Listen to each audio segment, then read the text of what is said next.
दोस्तों, स्वागत है आप सबका एक बार फिर हमारे यूट्यूब चैनल ई टीचर में। दोस्तों, लेकर आए हैं निष्ठा प्रशिक्षण की प्रश्नोत्तरी मॉड्यूल 8 की पर्यावरण का शिक्षा शास्त्र या पर्यावरण का अध्ययन से संबंधित जो प्रश्नोत्तरी है उसी के हल। और प्रश्नोत्तरी के लगभग 10 प्रश्न हैं, उनके हल संभावित लाए हैं। चैनल पर पहली बार है तो चैनल को लाइक करें, सब्सक्राइब करें। आगे भी आपको एजुकेशन की सभी तरह के अपडेट हमारे चैनल पर मिलते रहेंगे। तो निष्ठा प्रशिक्षण मॉड्यूल 8 पर्यावरण का शिक्षा शास्त्र में जो प्रश्न आ रहे हैं आपके प्रश्नोत्तरी से संबंधित, उसी को लेकर हम चर्चा करने वाले हैं। विभिन्न प्रश्न जो हैं, सबसे पहला प्रश्न है, निम्नलिखित में से कौन सा कथन पाठ्यचर्या संबंधी अपेक्षाओं और सीखने के प्रतिफलों के बारे में सही है? तो इसका ऑप्शन राइट फॉर है। प्रत्येक कक्षा के लिए सीखने के प्रतिफल अलग होते हैं।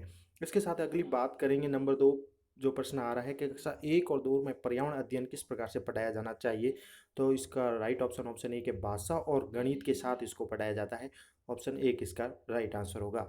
अगला प्रश्न आता है मॉड्यूल 8 से संबंधित, वो ये है कि प्राथमिक स्तर पर पर्यावरण अध्ययन के सिखाने के उद्देश्यों में शामिल नहीं किया जाता है।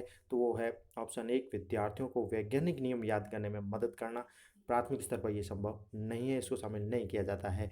इसके साथ ही प्रश्न आता है अगला, आपके विभिन्न मानदंडों के लिए विद्यार्थियों की सीखने की प्रगति और उनके स्तरों पर पता लगाने के लिए निम्नलिखित विकल्पों में से कौन सा सबसे उपयुक्त है? तो ये रूब्रिक्स मापदंडों का सेट है।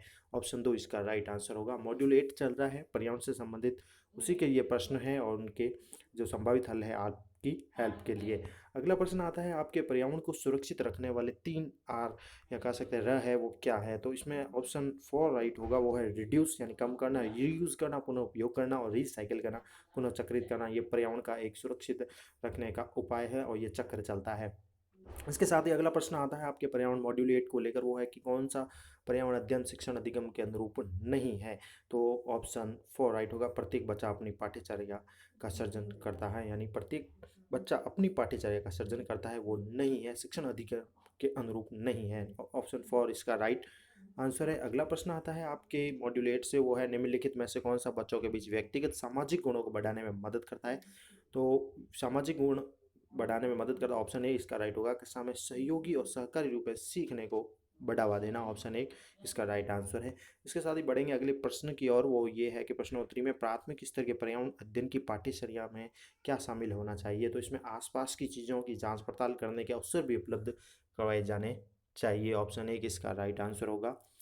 बढ़ेंगे अगले प्रश्न की ओर, और वो है पर्यावरण अध्ययन जिसे बढ़ावा नहीं देता है, तो वो क्या है? तो वो है परिभाषाओं को याद करना, इसको बढ़ावा नहीं देता है।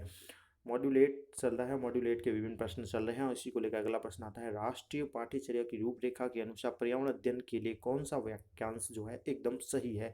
तो इसका राइट आंसर होगा ऑप्शन 1, पर्यावरण अध्ययन की प्राकृतिक अंतरक विषय है।